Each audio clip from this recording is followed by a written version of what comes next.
All right, we back at it, Homegrown Radio. All right, another experience here live at the Fab Factory. Shouts out to Fab Factory Who are you? Studios. I'm Chuck Dizzle. Yeah, it's DJ HED, Homegrown Radio Podcast. Shout out to Fat Factory Studios. Um, Before we get too far into it, I want to call out something. Okay, on last pod, if you watched, I was hella dark. I was very extra crispy. I was extra crispy in the last podcast, not because our editor sucks, Not but at all. because I wore a hoodie that had some stains on it, What kind of stains? and we did some trick photography to get rid of that shit. Can we address the kind of stains they were? Some kind of it was some condiment. From a condom? It was condiment. Oh, okay, just making sure. You know what a condiment is? I do, but I'm just making sure you elaborate. Clearly, you don't know what a condom is. Shut up. That was good. That was good. Yeah. Also, in the last podcast, we talked about the Nipsey Hussle Walk of Fame, him receiving that star. Now, you Yes. actually got a chance to go, man. I would definitely love to open up about the recap, man, Bruh. your experience. Okay, so first of all, shout out to Brittany Bell, our friend, our colleague, Nipsey's publicist, Atlantic Record executive, all that. All around great human being. Great human being, and shout out to Karen Civil. Now, I will say this: the service was dope. Like, to see that many people out there in support of Nip, and to really see the family stand there proud of Nip's accomplishments was really dope to see. And not only that, it seemed like it was more of a family atmosphere than it was like a Hollywood production. Yeah. It was like, oh, this is like family. Like, grandma was there, his dad was there, Sam was there. Sam played the background. Sam didn't talk, right? He didn't talk. Okay. No, I thought I was missing. I saw the grandma talk. I saw his dad talk. I saw his sister talk. Yeah, I got a chance to talk to Sam though, and he was, he's really appreciative of all the support and stuff like that for him, and his family over the last 3-4 years. But what was really, really dope to me was so first of all, they took care of me. Okay, shout out to Brittany Bell, shout out to Karen Civil, nothing but love to them black women. They took care of me. They had me and Big Boy sitting next to each other. Nice. We sat right behind the family. So, Nip's father and his grandma was sitting right in front of me. And we sitting there, and me and Big are talking, and Big says to me, he said, "Hey, Head, this is crazy." I said, "What?" He said, "Look." I said, "What?" He said, "My star right there." Oh, that's right. And I was like, "What?" And I look, it's Kurt Alexander, Big Boy, right next to Nipsey's. That is wild. And I was like, that's crazy. Like, I was like, don't tell me subtly, like, I can't hold it. You know what I'm saying? I was like, damn. Yeah, he was that's a like, big yeah, deal. bro. Like, yeah, bro. I'm like, bro. Was that because it was Biggs the first one that you've been to, like as a guest? Yeah. Because that was same for me. That was the first time I've seen ceremonies online. I've even I've seen it from afar, but that was the first time I actually been to. Yeah. So I can imagine like being there and him having that moment for himself, but then looking up and seeing his next to Nips. It was just like, damn, that was some LA shit that was happening. And I just felt like this was supposed to be like, this is not him not being here, but this is all supposed to happen. Right. And so I was just like, that really was dope to me, being there. And, I really got to see the fans and different people. Like I was stopping and talk to people, whatnot, and people was just genuinely happy for Nip getting that acknowledgement from the industry. Yeah. Because it hadn't always been that way. It's no secret that the industry didn't really embrace Nip like that. So it was just dope to see that. And then all of the, All Money in Camp was there. And I remember when Russell Westbrook got there, he walked in with his he had his little one with him. And I was like, I looked at his kid and I was like, before I even realized I was looking at Russell Westbrook's kid, I said, that's Russell Westbrook's kid. Because he looked just like him. And it throws me off because then I saw Little Cross would come in with Lauren London. Right. And he had the braids and stuff. And I was like, wow, like kids are it just took me to a place where I was like, damn, kids are really just little people. And they just like Xerox copies of us. Of who they exactly. Does that make you want kids now? No. You don't want kids? I didn't say that. Not right now. You just said I don't want them now. Okay, well clarify that. Yeah, I don't want them now. No, At what age do you feel like you want kids? I'm on a Jay-Z plan. Okay, so Jay-Z had his first one at what, 40? Something like that. Blue Ivy was, yeah, I don't know the year. So I think he had his first one at 41. okay, well, Maybe he got married at 40 and had Blue Ivy at 42. a I couple think. years away from that. What was the temperament like from the crowd, the people? Because again, going from Big's experience and Yeah. seeing, the thing that I don't like about that is everybody wants to be somebody. Everybody wants to be, the one that's taking the picture or in front of. Like, this ain't about you. You know what I'm Yeah. saying? It's about, we're honoring somebody right now, and obviously they took care of you, but where people trying to like sneak in where they weren't supposed to be at, just talk about that, because I think a lot of people don't understand that aspect of it. That's They why I see don't like. the stuff that's on camera and it's all happy, but there's a lot of people that kind of feel entitled, that feel like they should be there, that maybe not, that didn't get That's the why I don't like invitation. to go to stuff usually. Typically, is because Hey, get me in. yeah. Hey, can I get? I didn't tell nobody I was going. Like I knew like I was gonna get taken care. I didn't know that they was gonna look out like they looked out. Yeah. But I knew that I was like, okay, Brittany told me like we got you in the V. Oh no, actually, JP, shout out to JP. He reached out to me. He was like, yeah, we want to put you in as a VIP. We really, fuck with you. Nip fuck with you. So like we want you to be there. I'm like, bet. So then Brittany ended up coordinating everything. And then when I got there on site, Karen Civil, everybody made sure we was straight. Me and Big Boy, and her and Brittany made sure we got our photos and stuff like that. But there were people that, were in the mix, and other people were like, "What is that person doing?" Like in the mix or whatever. But I feel like everybody just want to be a part of it. Yeah. It's nothing wrong with that. It No, only no, no, no, no. it It's only is a nothing problem. wrong. But I say if they cross over and try Yeah. to be a part of the show, it's like, be there to support. That's one thing, but don't try to be a part of the moment. I really like the crowd though. Like they were starting chants and stuff like that. Was Clipper Darrell there? I didn't see Clipper there. Okay, I saw, because I heard the happy birthday chant, and I was trying to figure out who started that. Yeah, it was some person in the crowd. They Wow. just started to chant and they was singing happy birthday. Ironically, Nip got his star on his birthday. Yeah. So it was dope. It was a dope experience. My second Walk of Fame ceremony that I've attended. First being obviously when we went to Big Boys, but I was thinking to myself, I'm like, damn, like it's different to get a BET award or like a video music award or even a Grammy. That's acknowledgement from your peers in the industry. Yeah. But to be acknowledged from a city, Yeah. there were just think about this, right? There are police officers who at one point was raiding your t-shirt spot. Wow. Police officers who probably at one point know the detectives or police officers that was investigating you, your brother, whoever, right? Talk about Nip, yeah. Or police officers who might have pulled you over at one point now are working the barricade for your star on the Hollywood Walk of Fame. Making sure your family's good, making sure, you know what I'm saying? Yeah. That's what I like. I'm like, yeah, let's get that shit. Let's keep that energy going. I think also too, man, just the fact that, let's be honest, man. Nip is LA. You know what I'm saying? So it's like to have that moment. I don't know how other celebrities feel when they get the Hollywood walk, the star out here, but I just know it's anytime we get accomplishments or somebody from our own gets, like, even with Big, it's like when people from our own, when people from here get that acknowledgement, it's a bigger deal, and it's more of a prideful thing. Like you say, yeah, especially people who come from a certain background. Exactly. It's just more of it's dope. Yeah. I like it. I would definitely go again. Hopefully some more LA natives that get that look, because I know there was a whole bunch of people talking about like DJ Khaled got one and like Beyonce don't even have one. Beyonce don't care. Yeah, she ain't tripping. She is not tripping. Yeah. She is good. Yeah. You know what I'm saying? She don't care. But you said Russell Westbrook. I saw YG there. Roddy there. Roddy was there. Speaking of Roddy, okay. Shout out to Roddy Rich. That's my little homie. I really fuck with Roddy Rich. He's in a good space right now too. Yes, a lot of spaces being occupied, including Twitter and Instagram. He was trending because what was it, Lil Uzi? Uzi, there was a picture.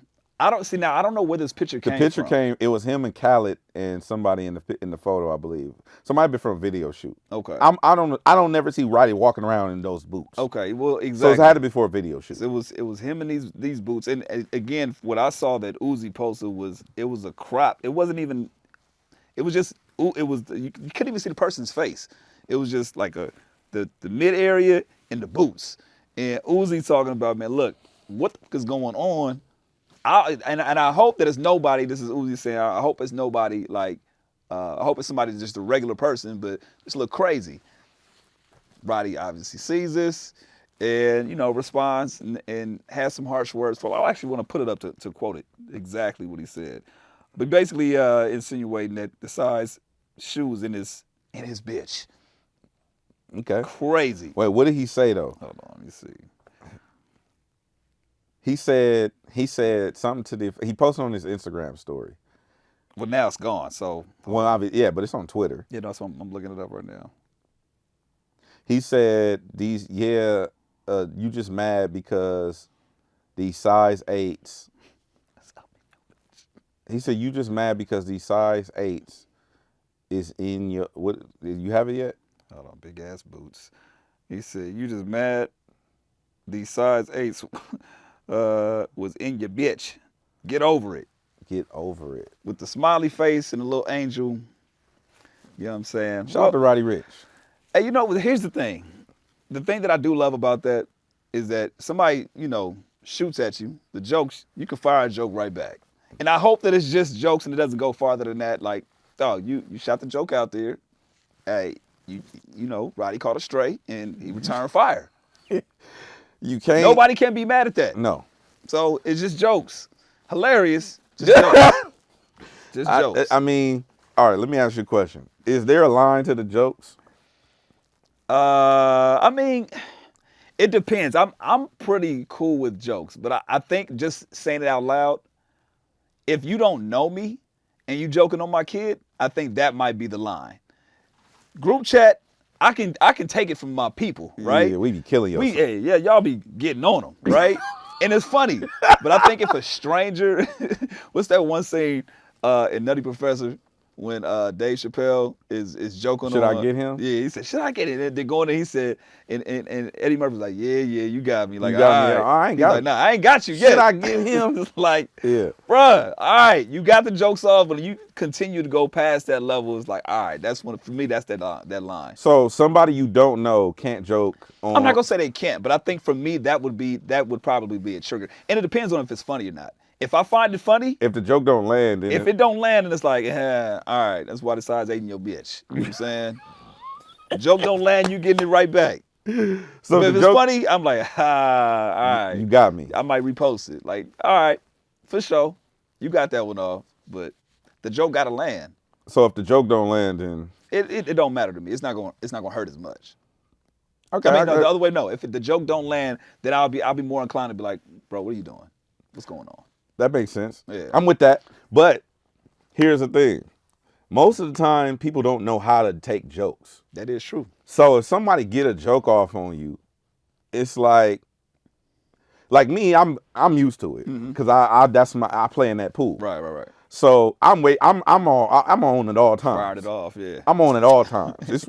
In some cases, you probably get it off first before taking all joke fades. Whoever got them, you know what I'm saying. But see, the thing about me is, ain't no line. Got you. So if you shoot, just know it ain't no line for me. So let me ask you this though: is there a line when you're the aggressor, when you're the one firing off the joke? Anytime there's jokes being exchanged, there's no line. When you're firing it off first, I'm not talking about returning fire.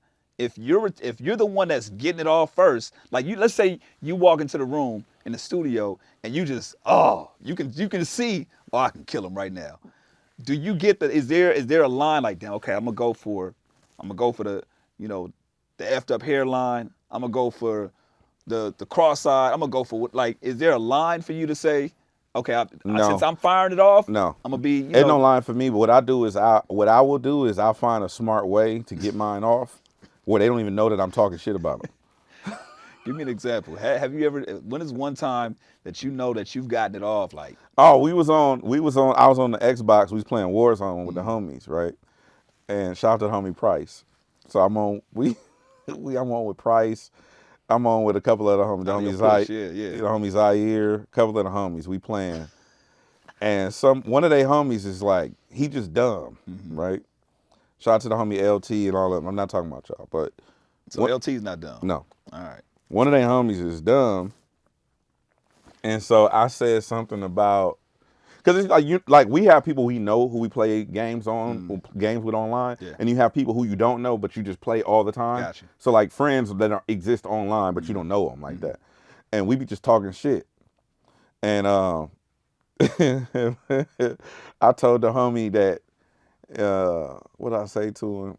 Oh, I told him that he lacked the intellectual bandwidth to understand. I told him, I said, you don't have the intellectual bandwidth. He's definitely not going to get that. To understand or comprehend these jokes. Nor do you have the, what did I say? Oh, the scholastic prowess. Everybody else gets it. You don't have the scholastic prowess. But he don't get it. Because people of your ilk lack the ability to comprehend the things that I'm saying. Bruh. Hey, he said, I mean, the homies is, they crying, right? Because he like, wait, what he say to me? Like, what? You talk about milk? What you say about milk? It's just so funny to me because, you know, I enjoy that kind of shit. Is there a time that you ever felt like, yeah, I crossed the line with that one? I probably should have said that. One time we was at the radio station and somebody tried to joke on me. And I told him, I used to remember, I don't know if you remember, I used to do roast rooms. So I would go live on Instagram. Oh, that's right, yeah. At the radio station, I would do roast rooms. Like, hop on live, you want to roast. Yeah. So I just take random people live and just get on them. Right, I'm on them. They on me. And I'm like, I was done with the roast room. So you cleared it. We done. Yeah. Roast room is over. Let's talk about some real shit. This nigga going crazy in the comments. Going crazy. I'm like, so you, okay. All right, you want some attention? Do. Okay. I give you some attention. Yeah. Take him live. He got the camera all in the ceiling and whatnot. I'm like, bro, I can see your name. Yeah. I said, but since you want to roast and you won't take your fade, I'm going to go find people you love. So I found his name on Facebook, and I went through all his pictures and started getting on his loved ones. I'm on his kids. Nigga. I'm on his grandma, his auntie catching him, whoever, your abuelita, all that. Everybody getting in. I'm shooting the whole car, nigga. Dude.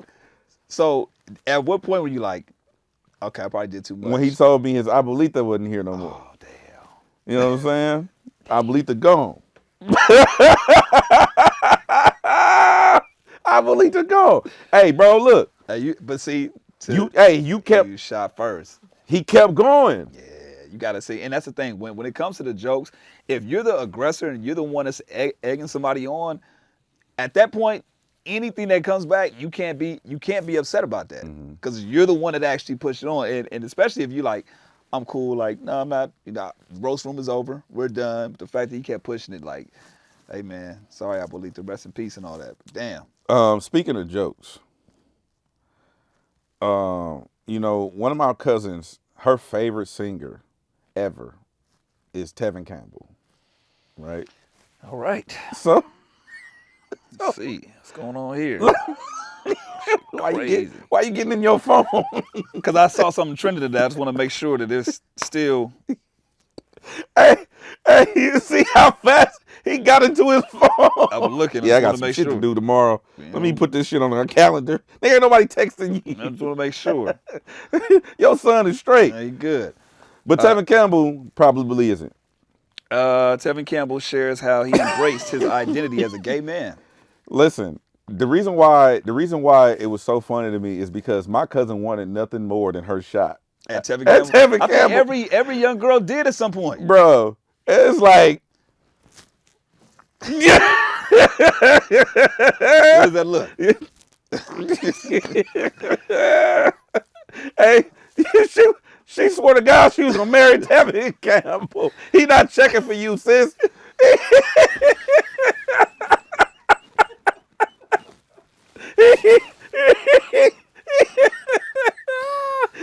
He's not checking for you. Clearly. Wait. You see? Wait. So let me ask you this: do you think she knows as of She right don't now? know. She don't know. She don't know. Oh shit! Breaking news. Huh? Yeah. Hey, Jeez. shout out to Tevin Campbell. I don't care what your preference is, bro. You know what I'm saying? Long as you shit on my cousin.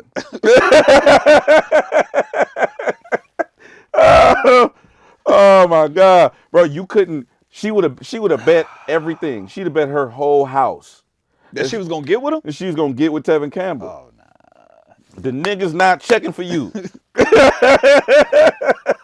Oh my God. Yeah, Oh, that man. ain't happening. That for sure ain't happening. Yeah. Well, I mean, we don't know. You know what I'm saying? Stranger things have happened.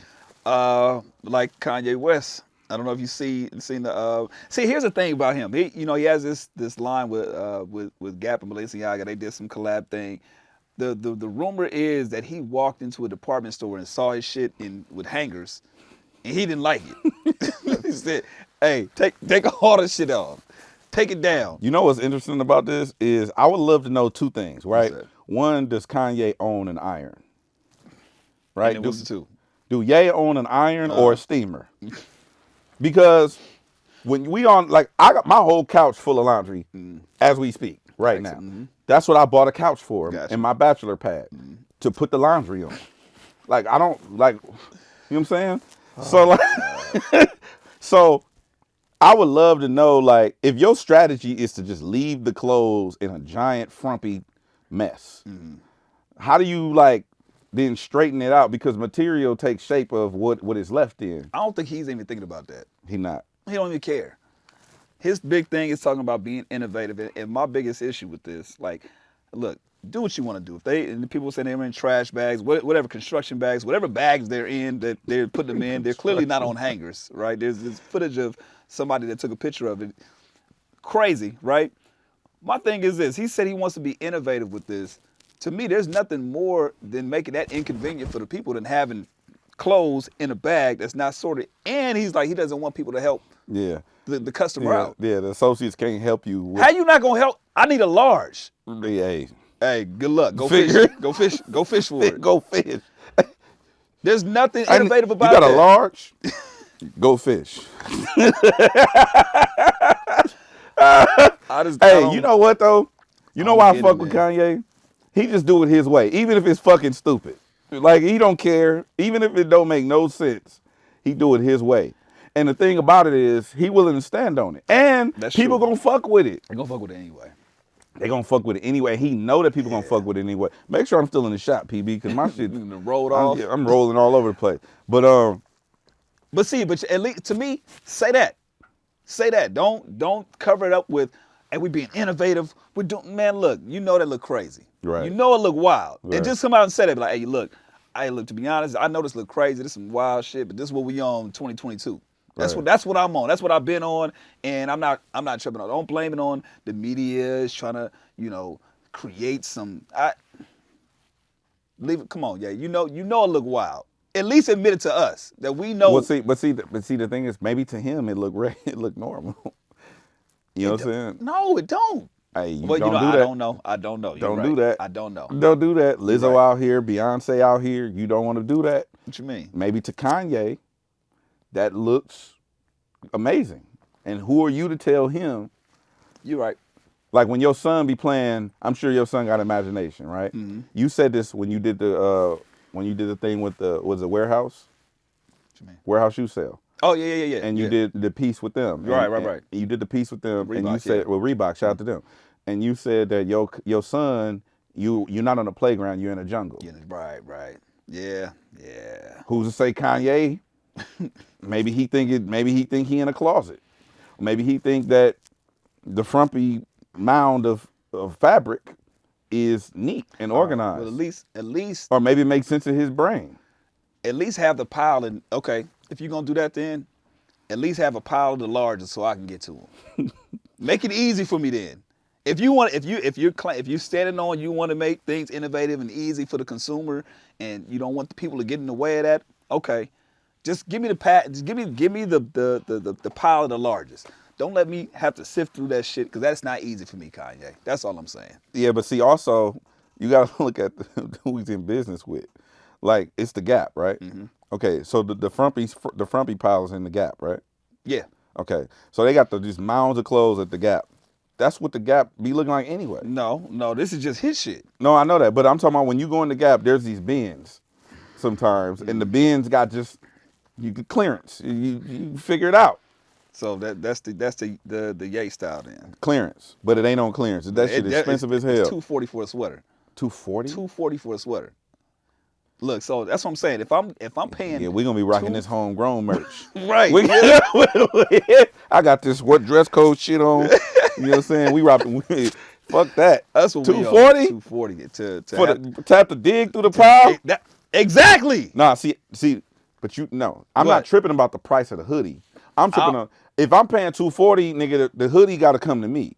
The hoodie got to come to me and fold my laundry. Look, I'm saying just if we're claiming innovation and convenience for the consumer, just make it convenient for us, please. You know what I'm saying? That's all I want. I would love to know his thought process behind that. I think it's literally just for this. Yeah, for publicity. Man, just let it run, let it go. And I understand that also. So it's like a part of this is jokes, but at the same time, it's like you know what this is doing, and we playing into it. So I totally understand it. Now, I gotta mention this because this happened last week. Shout out to the Breakfast Club. Shout out to my guy Tank. Okay, my guy Tank was on the Breakfast Club, and him trying to show Charlamagne and DJ Envy how to buy an album is some of the best content I've seen all summer.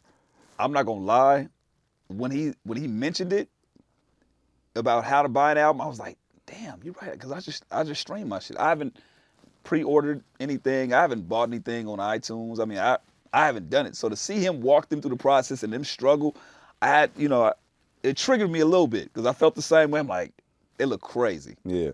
And also, you got to ask yourself, how do you buy an album? Like, if you don't have iTunes, if I don't have iTunes. Streaming services. Oh, wait, you're right. No. You're right. Not the streaming. Not Apple Music, Tidal, Amazon Music, Spotify, none of that. I'm talking about iTunes. Yeah. It's still in your phone and on your laptop. Yeah. If you don't have that, how do you fucking buy an album in 2022? I'm about to sound real crazy. So let me say, if you have Tidal, you can purchase an album, right? No, it's streaming.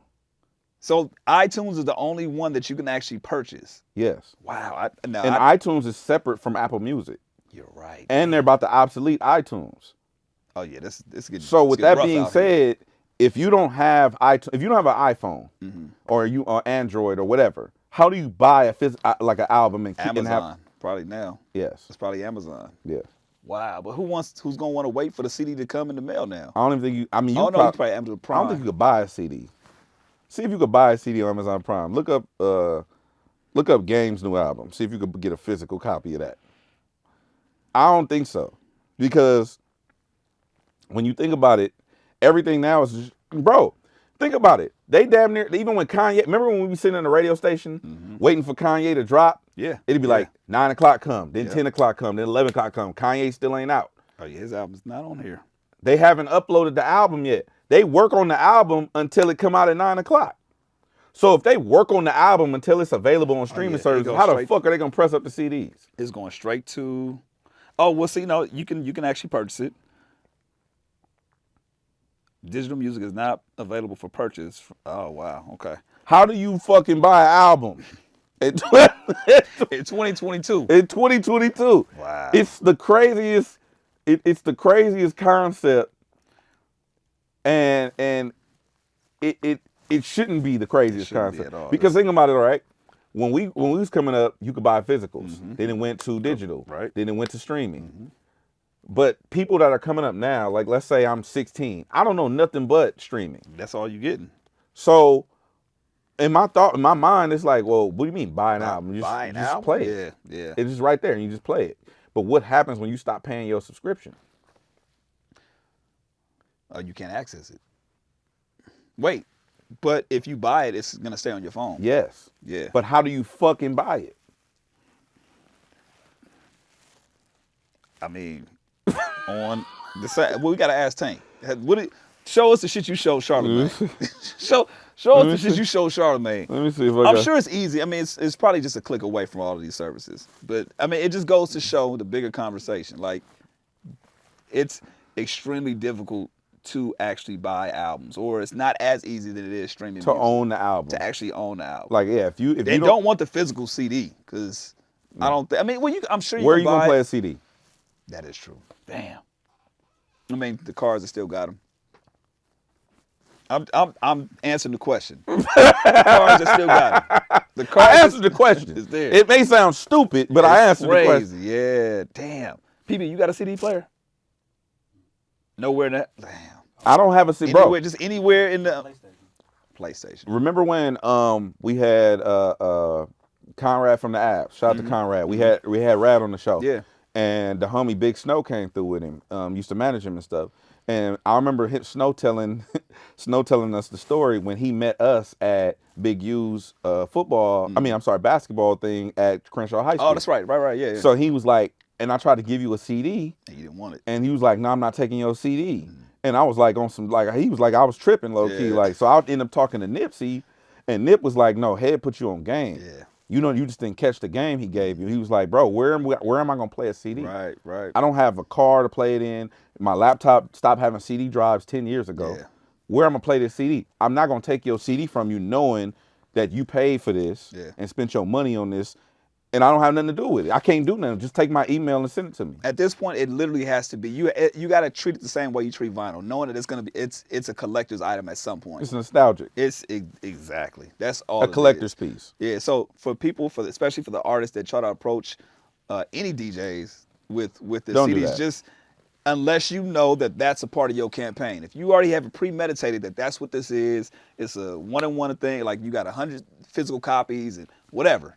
If that's a part of your strategy, cool. But just know most of the time, people ain't gonna take it. It's nowhere to play the CD. Yeah, you're right. And when you get in the car, like you plug in, you on Apple Play, you Yeah. on Google, and Google Car, whatever it's called. Like it's it's over. Yeah. So it's just a nostalgic piece of music history, I guess, just like a vinyl piece. But I still think that, just like how you said the vinyls, you still get the limited edition, special edition, the big packs of them. Like There's a place for it. I just saw a Dr. Dre one that I wanted. It was like a Dr. Dre. I think it was 2001. It wasn't the original Crime. Vinyl or a CD? It was a vinyl collection. Oh, it was a 2001. But the reason why it was dope is because on the little promo thing it said next episode Snoop Dogg, Dr. Dre, I think Corrupt was Corrupt on it, and Nate Dogg. No. I mean not Corrupt. Yeah. Nate Dogg. And it had it on the thing, and I was like, oh, that's fire. I want that. Wow. But I wanted it as a piece of history, It's a not presentation. Yeah. But yeah, it goes back to just like the nostalgia. It's not to play. It for sure is because you don't have a. I don't even I'm a DJ. I don't have fucking turntables. You know what I'm saying? I can't play your CD or your vinyl. So you're a fraud? Is that what you saying? No, I'm just in the MIDI controller. Shout out to DJ Vic One. Here we go, man. Vic One talked me into getting the MIDI controller. He was like, bro, because I'm like, I was holding on to the heritage and the legacy. I got to be seen on camera with my turntables, my techniques, and my mixer in the middle. And Vic One sat me down one day. He was like, he said, bro, nobody gives a fuck, Head. No, I'm gonna push back on that only because the reason that it's a respect thing, right? When you started learning how to DJ, what did you learn on? Turntables. Why? Shit, that's all that was available. But no, there was a deeper meaning behind it. I mean, because I really wanted to learn how to DJ for real. Exactly. That's one of the reasons why I don't call myself a DJ, because I don't DJ for real like that, right? When I was DJing, I didn't DJ for real. You got your name, and you were going by Head before DJ Head. The reason why you went by DJ Head was because why? I felt like I earned my name. And you earned it because you learned I learned the craft of DJing. Exactly. So if you're trying to learn the craft of DJ, I think that's still important, just to kind of have for the knowing sake of it. You don't need to do it, but I think that's an important. I disagree. Piece of it. I'm gonna tell you why I disagree. Why? Because if I'm 16 right now, I don't know what a turntable is. If somebody gave me a controller and I'm just as good on this MIDI controller as you are, old nigga, on these turntables, then I'm a DJ too. It doesn't make me any less of a DJ because I don't know the history and the heritage behind it. Because I remember having this argument with Big Von about like Wu-Tang and stuff like that. I don't know all the Wu-Tang catalog. Right. Nor did I give a fuck. Yeah. I didn't come up on Wu-Tang. You know what I'm saying? I'm a West Coast and I came up on our stuff like that. So it doesn't make, I remember talking to Bootleg Kev about this. Does that make me less of a hip hop head because I don't know all the hip hop history and the back catalog of the Sucker MC and I don't know this and I don't know that? No, it's just that wasn't in my world at the time. Got you. So in the DJ world, I think it's the same thing. Just like if somebody was now a TikTok personality, right? The TikTok personality, it probably exists, but they didn't have to go back and learn, oh, this is what it was on YouTube, and this was what it came from Vine, and Vine evolved into, like, I don't, Instagram. I just think that it helps you if you do your research and do the history. No, it's definitely beneficial. It's been, and I think that's the point I'm trying to make. Shout out to homie Watts, homie Quan. He does all of his skits online, but he actually took a seat back and was like, you know what, I actually want to do stand-up because he wants to learn the craft. Yeah. You don't have to take that path, but the fact that you do it, it's like, oh, I can respect the fact that you're actually trying to, get the knowledge and the history of it. Everybody's path is going to be different. No one way works out, but the fact that you're willing to do the history of it, I feel like gives you extra points. You know what I'm saying? It do. It's good to have it in your tool belt. Yeah. You can never have too many tools. Facts. So I feel like that's good, but I also don't want to get in the habit of discrediting people because they don't have this skill. Right. Or because like they can't scratch, so Yeah. you're not a DJ. That's not necessarily true. There are huge performance DJs. Like, I don't know, I've never seen David Guetta scratch. But David Guetta make more money than everybody. And he do bigger crowds than everybody. Yeah. You know what I'm saying? Yeah. So it's like, does that make him any less than a DJ than Jazzy Jeff? No. I'd rather watch Jazzy Jeff, me personally. But that's what I'm saying. Like, I just want to do away with these arbitrary stigmas that we place on things because, oh, well, you don't know how to do this or you're not that. And I remember when we had the Plastic Cup Boys. Yeah. On the show, on the podcast, and we was talking to them about internet comics. I mean, it wasn't Plastic Cup Boys. It was the whole crew stupid. Yeah, shout out to the Big Ja and Craig Fax, man. Yeah. Shout out to Craig. And so when we was talking to them about it, it's like if you're an internet comedian, you got all these different people who are fire, just hilarious, different people like that. A lot of the people that's on Wild 'N Out now got discovered on the internet. Yeah. DC Young Fly. Like, does that make him less of a comedian now? And he's doing sold out rooms all over the country. Does that make him less of a comedian because he didn't do it the traditional way? No, I don't think so. But I think, again, you give an extra nod to that person who's willing to go back and, look at the traditional way and pay homage to it. It really depends on what you define as successful. Money could be one, packing out shows. I mean, the art of actual comedy, like however you get your shit off. It just depends on what you define as, success. You know what I'm saying? I feel that. And I also shout out to Andrew Schultz. Oh man. I love his rollout, by the way, man. Fire. I love the fact one of the last ones he put up, he was like, look, just pirate my shit. Just pirate it. Go on, download it. I already made my money. I'm good. The transparency in that, it's like bar none, hilarious, bro. Yo, Schultz is fucking crazy, bro. And I love the doubling down, and like Charlamagne said, when you drop your nuts and it works out, they can't tell you nothing. Yeah. You know what I'm saying? And I love what he's doing and the whole crew. But what was dope to me is to see the support. People rally behind him. Yeah, for Joe sure. Rogan, The Rock, all these different big people, and it's like, and this is the thing too. This is what's so dope about it, is you have Joe Rogan, who Joe Rogan is Spotify podcasts. Yeah. Right. Then you got somebody like The Rock. It doesn't get any more mainstream than The Rock, and they're like, we fucking with this anti-mainstream shit. So it's like super dope to see the camaraderie amongst peers in that way, and I think it's dope. Shout out to Andrew Schultz. So I seen a very interesting conversation, and we don't have to spend too much time on it, but it kind of piggybacks off this conversation. Diddy says R&B is dead. I challenge Diddy to show these motherfuckers how to make R&B with tempo. Say that again? I challenge Diddy to show these people how to make R&B with tempo. So basically up-tempo R&B. Yes. That's it. R&B is not necessarily dead. It's just done wrong. That's my opinion, coming from somebody who doesn't produce R&B and somebody who doesn't care about R&B as a genre and somebody who doesn't participate in R&B at all. This is completely an objective opinion from the outside looking in. I just think that when you say something like that, it's no different than when Nas said hip hop is dead. It's like, well, what about the people that are A, selling, and then B, like that are actually doing R&B? Like you mean to tell me Chris Brown isn't R&B? I mean, I'm not qualified to speak on it at all. I'm just like you said, we're just speaking from a fan's perspective. Got you. Right. I don't know. I just that's my only take on that. It's like when you say stuff like that, I get what you're saying, as far as maybe it was done a certain way. There may not be super ballady records like it was in the '90s or anything like that, but it doesn't discount or discredit people that are doing R&B right now. You know what I'm saying? Shout out to Summer Walker. You know what I'm saying? I mean, there's a lot of people out there. SZA, come on Brent now. Fayez, Daniel Caesar. You're telling me her. You're telling me There's a lot of dope people. You're telling me that nobody qualifies. I think he said something. He was on live with Timbaland. He was just going. He was like, nobody's giving me that feeling no more. It's like, bro, but you just had Bryson Tiller on your song. Are you? Yo, I didn't even think about that. So everything Bryson Tiller made before that got you interested in having him on your record, it didn't create that feeling.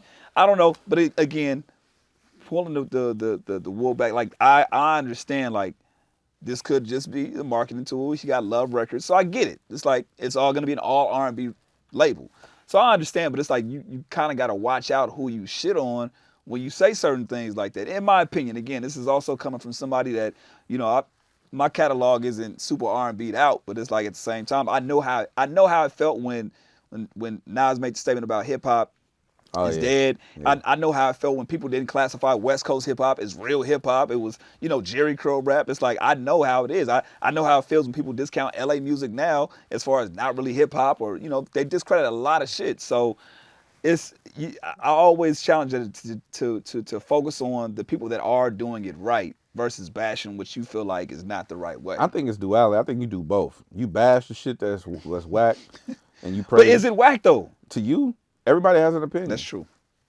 Everybody has an opinion. If it's whack to me, which a lot of stuff is, that's also coming from somebody who's probably not qualified to speak on it at all. And I'm just purely just an observer. Yeah. And sometimes I'm a participant because I do music industry. But other than that, it's just an opinion. Yeah. Like, clearly, if you are somebody like Tank still sells, right? SZA is one of the biggest R&B artists in the world, right? She don't give a fuck what we talking about. Like, why would she care? Yeah. Now, she might, because SZA's temperamental, but she might care. You know what I'm saying? But other people, they don't have to participate in our conversations. Yeah. I'm pretty sure they look at it like when you see a 6ix9ine thing, like, man, get that out of here. Whatever. Right. It's no different. Not tripping. What was the conversation you were having? You mentioned something about, I think was it Clue? Oh, so okay. I didn't have a conversation with DJ. No, Clue. But I'm saying I felt like it was on the same lines of this. Yes, I did have a conversation. So DJ Clue said a lot of these records would be better if these rappers took a pen and a pad and wrote their raps down. It needs to be well thought out and just not saying anything. Some of these songs be A, B, C, and awful. So that's what DJ Clue said. And again, it goes back to everybody's process. To me, everybody's process. I might not want to hear your well thought out rap. I might want to hear Scoop-de-dee-poop-de-dee-poop. Scoop-de-dee-poop. Or no, even goes back to Eazy-E and Snoop, right? Which I felt like that was lyrical. Woke up quick. I feel like Snoop is lyrical, but a lot of people will look at him and be like, well, nah, he's not. Right. I don't look at Snoop as lyrical. I look at Snoop as being the coolest rapper to ever exist. And I don't look to Snoop. I don't go to Snoop's catalog to listen for bars. I listen for jams. That nigga got records. You know what I'm saying? Slaps. So that's what I'm going to Snoop for. It all depends, like you said, your taste. The reason why I disagree kind of with what Clue said is not because of, I think music is taking a backseat to lyricism and artistic merit and rappers saying anything. Because I took a lot of heat for that when I said that on Uninterrupted, that people are always trying to prove they can rap. Right. I disagree with the actual, because when people take things literal, when you say people need to start writing their raps down, whenever I'm on Honest Feedback, I'm going to do my show Honest Feedback on Twitch every Wednesday at 8 p.m. When I'm doing that, I always tell artists to just memorize your lyrics and perform in the booth. Because when you in the booth and you holding your phone or a pen, or a pad, and you rapping in the booth, I can hear you reading on the song. Got it. You can fucking hear it. Now maybe the average person can't, but I can. Yeah. Because I listen differently. So I can I'll go when I take artists on my live on Twitch. I'll tell them like, Oh, I could tell where you punched in. I could tell where you ran out of breath and you Gotcha. punched in. Or I could tell when, oh, you was reading those 4 bars, but then you rapped the rest, right? And they're like, damn, how you know? I can hear that shit Right. based on your breathing, based on the way you enunciate your words. So I encourage artists, instead of writing shit down in your phone or writing stuff down on a pad, memorize your song the same way you do Lil Baby or Roddy or whoever. Memorize your entire song and go in the booth and record it like you're on stage, because that energy transference is going to transfer. That was the difference between Tupac and everybody else. Yeah. You could hear that shit. Right. He's in the booth spitting, yelling, yeah. like, and I'm not saying all your music got to be turned up, but if you can't say, I just had this dude on my live this past week, and the dude was like, yeah, you know, I fucked your bitch, and you know, I said, bro, I don't believe you. I don't believe he was you rapping fucked. live, or that was a song? That was a song. Oh, wow. He was just rapping like, yeah, you know, this and that, this. And I said, bro, I don't believe nothing you just said. He's like, what you mean? I said, there's no conviction in your voice. You was in the booth reading some dope shit you wrote down, sitting at a table, not thinking about the musical component. I can hear you reading, fool. Like, perform that shit. Well, maybe that's what Clue meant by write it down, have your thoughts well, because it's kind of the same thing in the sense of like know what you're saying. Know what you're saying, but I'm just saying take out the reading part. Got it. Memorize your lyrics and go in the booth and perform them. What if that's just not their style of learning? Then What if because a lot of artists that I hear now, that I feel like it's a style that everybody kind of picked up from Wayne. It's like they go in and, I don't write. Yeah, I don't write. I just go in, I punch. Or Jay, you know, I go in, I just kind of like off the top with it, record, and it comes out into a full song. What if that's their way of doing it? AD record like that. That's probably a good person to ask. AD record So like that. He is told it- me he does 2 bars at a time. I don't know if I'm supposed to talk about that, but he told me that he said, yeah, I record 2 bars at a time. So he'll go in the booth. He's like, I don't write nothing. I go in the booth, I freestyle the whole song. I'm like, that's cap, nigga. You don't freestyle a song. He's like, no. He's like, the way I record bars is at a time. I do 2 bars at a time. I come up with what I want to say, and I come up with the next bar. I record it, and then I come up with the next 2, and then the next 2, and that's how I do the song. That's how Boys in the Hood was made. Eazy-E. They talked about it in Straight out of Compton. Straight Outta Compton. 2 bars at a time. 2 bars at a time. That must be a Compton thing. Maybe it is. Maybe it is. Shout out to Compton. It's probably a Compton thing. But I think I feel like a part of that message is saying the same thing. Just have conviction. Make it believable. Whatever you're saying. However you're doing it. But again, back to the original part of it, there's no one way to do it. No. You know, if there's a way if your way, as long as it's great, that's all that matters. You know what I'm saying? And if writing it down does it, great. If 2 bars at a time does it, great. If memorizing a whole song does it, great. Just be great at it, you know? Last thing before we get out of here, I want to shout out to Game. Shout out to the Game. We're supposed to have him on the show. Drillmatic. Okay.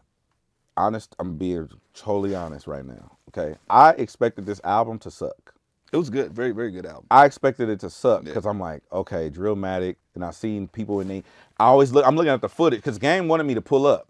He wanted me to pull up. I flaked on him twice. I'm not gonna lie to you. I'm gonna take full accountability. I flaked on him twice. The first time I couldn't help it was scheduling. The second time I flaked because I was afraid to listen to his album in front of him.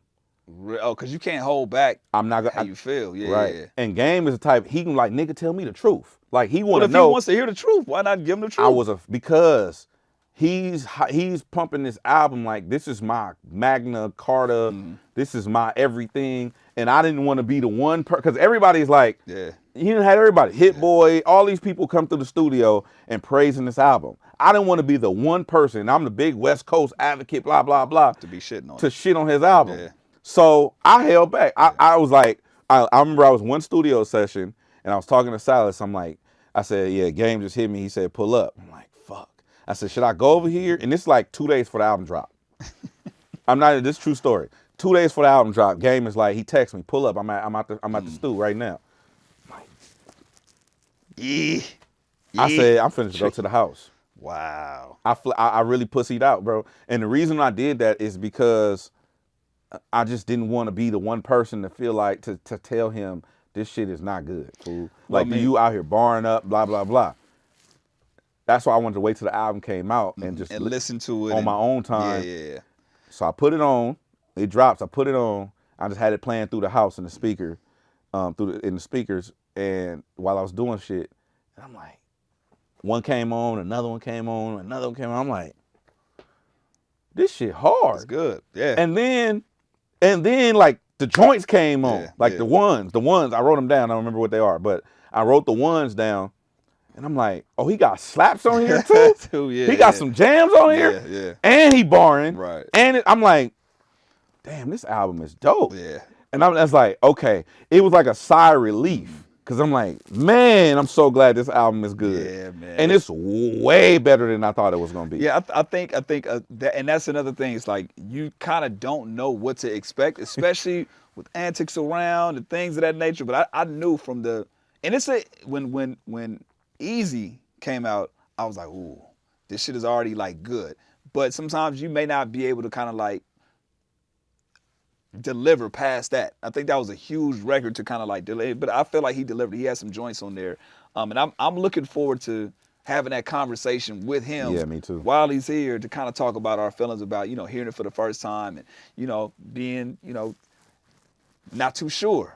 I wasn't. No, I'm telling you straight up, bro. I was worried. I didn't know you flaked on him twice. Though. I flaked on him twice. The first time wasn't a flake, it was a scheduling conflict. Yeah. The second time he told me to pull up 2 days before the album drops, he was at the studio. Yeah. I flaked on him 100%. What I do want to know is, and we'll ask him this: what did Eminem do? I just want to know what Eminem did. We'll find out. We'll have Gabe on the show. I just want to know what Eminem did. That's it. That's it. All right. It's Homegrown Radio. Chuck Dizzle. Oh, no. We're going to be August 27th. 27th, man. Shouts out to Perfect Fits Collective. We're going to be out there for their block party, man. Yeah, shout out to BuzzFeed. We're going to be out there at BuzzFeed. It's a block party going down for charity. Yes. Make sure you support that. I'll be on the turntables or the MIDI controller. And no vinyl. Yeah, no, I'm not doing no vinyl, bro. We're not doing that. No hell no. I'm gonna be DJing. Mm-hmm. Chuck's gonna be there. We're gonna be holding it down on the mics and all that. All for a good cause. Yeah, shouts out to Kellen For Real. Reveille's gonna be out there as well. A lot of other performers, a lot of homegrown homies gonna be in the house again. August 27th at the BuzzFeed headquarters. Grab your tickets at the Perfect Fifth Collective. They got a link tree up. I'll throw the link in the description here. Grab your tickets. Come pull up on us again, August 27th. And also, if you're looking forward to the Black Effect Podcast Festival, that's not happening. It was postponed. I'm kind of mad about that. I was looking forward to going to New York. I was so looking forward to going to that festival, bro. Yeah. And shout out to Charlamagne, because PB called me, right? He was the first one to hit you. PB called me like, he's like, hey, you see this with the festival? What festival? Nigga, what the fuck is you talking about? Right? He's like, they canceled it. What festival? What festival? the Black Effect shit. I'm like, nah. So I go look on the website, like, oh, Black Effect Podcast Festival postponed. I'm like, damn. Yeah, now, mind you, I'm gonna keep it a buck. Yeah. I'm gonna keep it real, okay? Yeah. I bought non-refundable flights. Okay? So somebody going to New York. Yes. We getting to New York. Hey, I text Charlamagne like, yo. Hey, I'm pulling up. I text Charlamagne like, yeah. Hey, my nigga. Check this out. Hey, so I said, I'll be at somebody's podcast. Hold on, let me read you what I said to this man. I'm going to be at somebody's podcast. I text Charlamagne.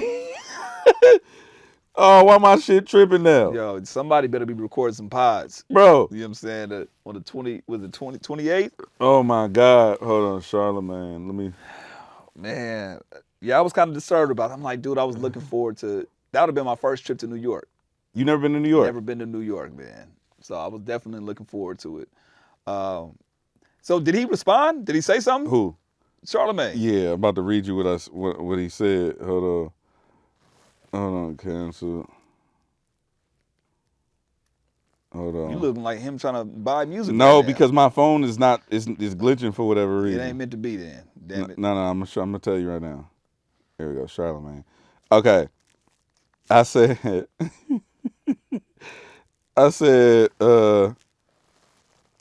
podcast festival is on hold for real. I said it's on hold for real. I said like on the website they was lying. Yeah. I said I don't think I bought refundable travel. Hey, Charlamagne said, "Oh shit."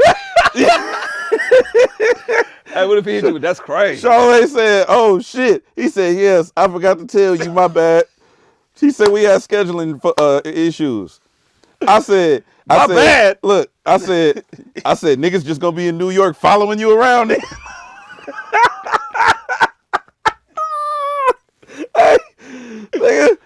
Everybody going to goddamn New York, nigga. man. I said, I don't think I bought refundable travel, nigga. What you mean? Hey, this is just gonna be pulling up. Hey, I'm literally on the phone lying to everybody. I'm talking to JetBlue. I'm on Airbnb because I got us a crib, right? So I'm on JetBlue and they not fucking with me, right? They like, yeah, about none of that. Bro, JetBlue is not fucking with me at all, right? So then I'm like, all right, let me just hit them on the text. So I'm texting them. They got the text feature. JetBlue text? Yeah, I'm texting them niggas, right? So I'm texting JetBlue. They're like, yeah, so what's, Mr. Drake, what's going on with the cause of the change in your travel? I said a death.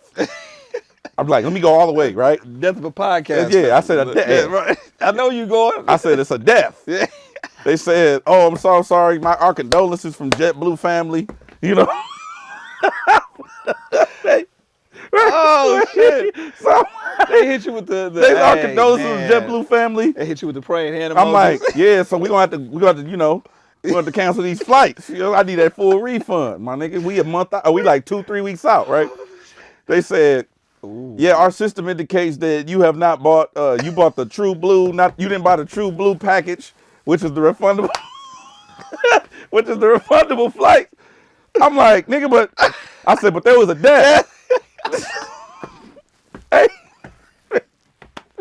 help! Oh snap! I said, but there was a death, right? It's like, Our condolences. to you and your family.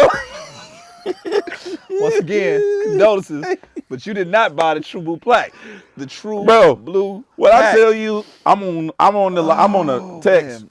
arguing with these people for an hour and 15 minutes. I'm cursing salads out because I'm hot, right? I'm hot. Them flights was expensive. So I'm mad. They like, yeah, so the best we could do is but transfer the flight credit over to another flight. I said, bet, just send it all to me. Right. No, it has to be per passenger. Oh. I'm like, per passenger? Yeah. So then I'm like, now I'm pissed. Yeah. So now I'm finna start. I gotta pray because I was lying.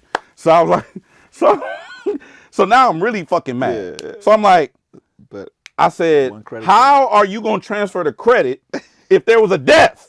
Who's taking the flights? They said, explain. our condolences. Once again, our condolences from the JetBlue fam. At this time. Our condolences. Fuck all that, nigga. Rubbing my brain. So, condolences. moral of the story is, kids, buy refundable travel Please. at all times and fuck Charlemagne. You know what I'm saying? Homegrown Radio, man. We'll catch y'all next time. Chuck Dizzle DJ HED. And yeah, our condolences.